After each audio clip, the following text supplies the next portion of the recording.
Number 1, mahilig mga opya. Kesa pa kopya.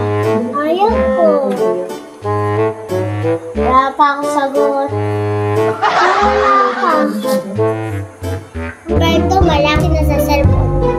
O siya, hindi na sanahan. Palaging absent. Shane. Present po. Sian. Present. Michael. Absent po. Lagi na namang absent ng batang yan. Mga kaklase ko, laging late.